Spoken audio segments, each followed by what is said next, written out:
말씀 요한복음 19장 14절에서 22절 말씀입니다. 교독하실 때 번갈아 가면서 교독해 주시고 마지막 절은 함께 읽도록 하겠습니다.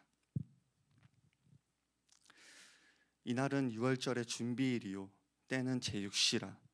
빌라도가 유대인들에게 이르되 보라 너희 왕이로다. 그들이 소리 지르되 없이하소서 없이하소서 그를 십자가에 못 박게 하소서. 빌라도가 이르되 내가 너희 왕을 십자가에 못 박으랴. 대제사장들이 대답하되 가이사 외에는 우리에게 왕이 없나이다 하니 이에 예수를 십자가에 못 박도록 그들에게 넘겨주니라.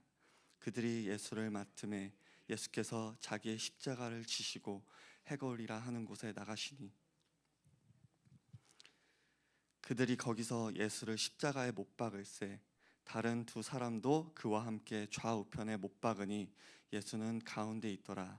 빌라도가 패를 써서 십자가 위에 붙이니 나사렛 예수 유대인의 왕이라 기록되었더라. 예수께서 못 박히신 곳이 성에서 가까운 고로 많은 유대인이 이 패를 읽는데 히브리와 로마와 헬라말로 기록되었더라. 유대인의 대제사장들이 빌라도에게 이르되 유대인의 왕이라 쓰지 말고 자칭 유대인의 왕이라 쓰라 하니 대답하되 내가 쓸 것을 썼다 하니라. 아멘. 할렐루야.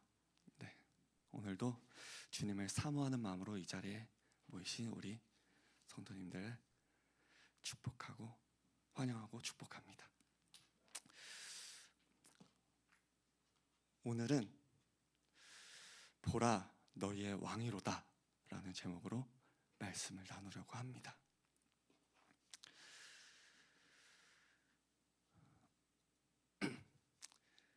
지금 본문에 나오는 이야기는 단순한 역사적 사건이 아니라 우리가 잘 알듯이 구약에서 예언되었던 하나님의 계획이 성취되는 순간입니다. 당시 유대 지도자들은 예수님을 처형할 권한이 없었습니다. 그리고 유월절 준비 기간이었기 때문에 그들은 서둘러 예수님을 로마 총독 빌라도에게 넘겨서 사형을 집행하려고 했습니다. 그들은 예수님이 구원자이심을 받아들이지 않고 그리고 자신들의 종교적 권력과 정치적 안정만을 유지하고자 했습니다. 그러나 이 과정은 결코 우연이 아니었습니다. 우리가 잘 알듯이 이 모든 것은 하나님께서 오래전부터 계획하신 일이었습니다. 오늘 본문 14절에서 보라 너희의 왕이로다. 빌라도는 왜 이런 말을 했을까요? 그는 진심으로 예수님을 왕으로 인정하며 이 말을 한 것이 아닙니다. 그는 조롱과 냉소적인 태도로 유대인들을 조롱하려는 의도로 말한 것입니다. 당시 유대인들은 자신들의 메시아를 기다리고 있었습니다. 그러나 그들이 기대한 메시아는 로마의 억압에서 해방시켜줄 정치적인 왕이었습니다. 하지만 예수님은 힘으로 다스리는 왕이 아니라 십자가에서 죽으심으로 우리를 구원하시는 왕이었습니다. 하지만 그 앞에서 유대인들과 지도자들 그리고 군중들은 어떻게 반응했나요? 십자가에 못 박으라, 십자가에 못 박으라. 그들의 입에서는 더 이상 호산나 이런 찬양이 아니라 배척과 저주의 소리가 흘러나왔습니다. 빌라도가 다시 묻습니다. 너희의 왕을 내가 십자가에 못 박으랴? 그러자 대제사장들과 지도자들이 대답합니다. 우리에게는 가이사 외에는 왕이 없나이다. 이 장면을 묵상할 때 이런 생각이 들었어요. 예수님의 심정은 어땠을까?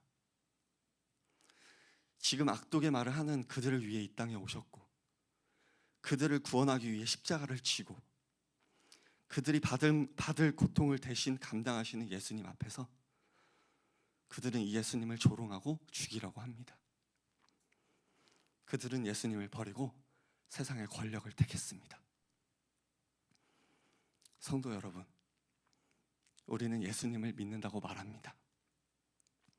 우리는 예수님을 사랑한다고 고백합니다.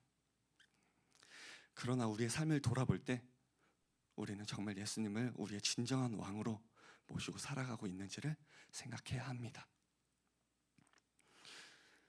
우리는 예수님을 왕으로서 찬양하고 있나요? 아니면 우리는 예수님을 십자가에 못 박는 군중과 같을까요? 우리는 때때로 이렇게 생각합니다. 나는 하나님을 위해 열심히 헌신하고 있어. 나는 교회에 빠지지 않고 봉사도 하고 헌금도 드리고 충성하며 살고 있어.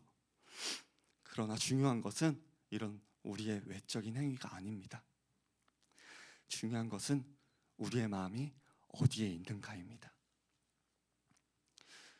유대인들도, 그 하나님을 경외하는 그 유대인들도 하나님을, 그러나 그들도 하나님을 경외하고 믿었습니다. 그런데 정작 그들은 자신들 앞에 그렇게 서 계신 인간의 몸으로 오신 하나님을 거부했습니다. 우리는 하나님을 믿는다고 하면서도 우리의 삶 속에서 하나님보다 더 중요한 것을 두고 살아가고 있지 않는지 생각해 보아야 합니다. 우리의 왕이 예수님이라고 하면서도 정작 우리는 세상의 가치, 돈, 성공, 그리고 인정, 이런 것들을 왕으로 섬기지 않는지 생각해 보아야 합니다. 우리는 보라, 너희의 왕이로다 라는 이 선언 앞에서 어떻게 반응하고 있는지 생각해야 합니다. 본문 17절에서 예수님께서는 이제 자기 십자가를 지시고 골고다로 오르십니다. 당시 로마 군인들이 사용한 채찍은 동물의 뼈 조각과 금속이 엮인 것으로 한 번만 맞아도 살점이 찢겨나가고 뼈가 드러날 정도로 끔찍한 형벌이었습니다. 이런 채찍질을 당한 예수님은 몸이 이미 만신창이가 되었을 거고, 그 상태로 무거운 십자가를 지고 가는 것은 죽음 그 자체였습니다. 죽어가는 상태였을 것입니다. 하지만 예수님은 그 고통 속에서도 단 한마디의 원망이나 불평을 하지 않으셨습니다. 예수님이 이사야 53장의 예언처럼 도살장으로 끌려가는 양같이 그렇게 침묵하시며 걸어가셨습니다. 사랑하는 성도 여러분, 예수님은 하나님이시기에 아프지 않으셨을까요? 하나님이시기에 쉽게 십자가의 길을 걸어가셨을까요? 아닐 것입니다. 예수님은 우리와 동일한 몸을 그리고 마음을 가지셨고 고통과 수치를 온전히 느끼셨을 것입니다. 그래서 십자가 위에서 이렇게 부르짖으십니다. 엘리 엘리 라마 사박다니, 나의 하나님, 나의 하나님, 어찌하여 나를 버리셨나이까. 이렇게 말씀하시면서도 예수님은 끝까지 다 이루셨다 하시고 하나님의 구원 계획을 성취하셨습니다. 성도 여러분, 우리의 십자가는 무엇일까요? 예수님께서 말씀하셨습니다.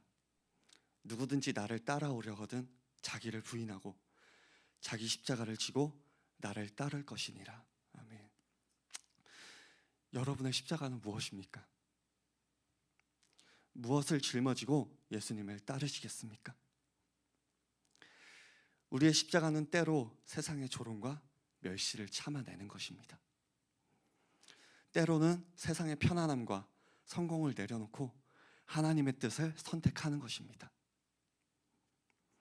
때로는 남들에게 인정받는 삶이 아니라 하나님 앞에 순종하는 삶을 선택하는 그러한 것입니다.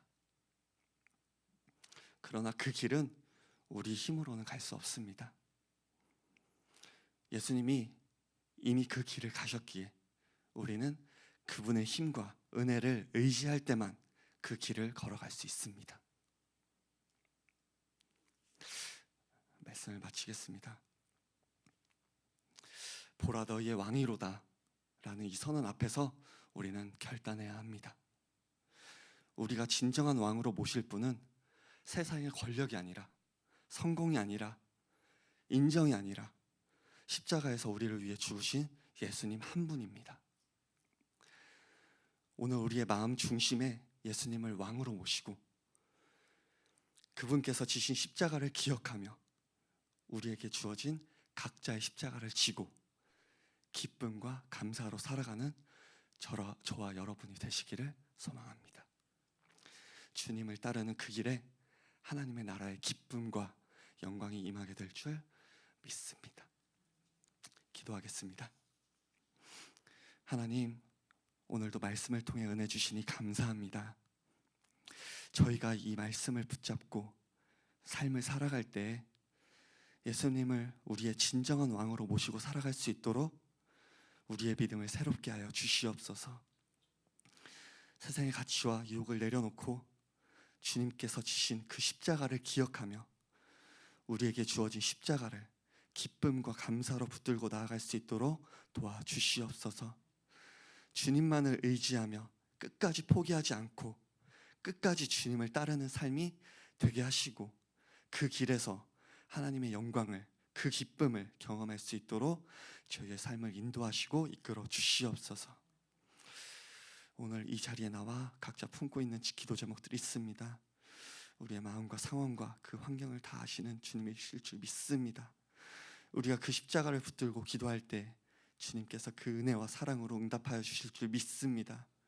주님께서 저희의 모든 것 내려놓고 주님만 붙들 수 있는 믿음을 더하여 주시옵소서. 주님께 이 모든 삶을 드리는 믿음을 더하여 주시옵소서. 이 모든 기도 우리 주 예수 그리스도 이름 받들어 기도드립니다. 아멘.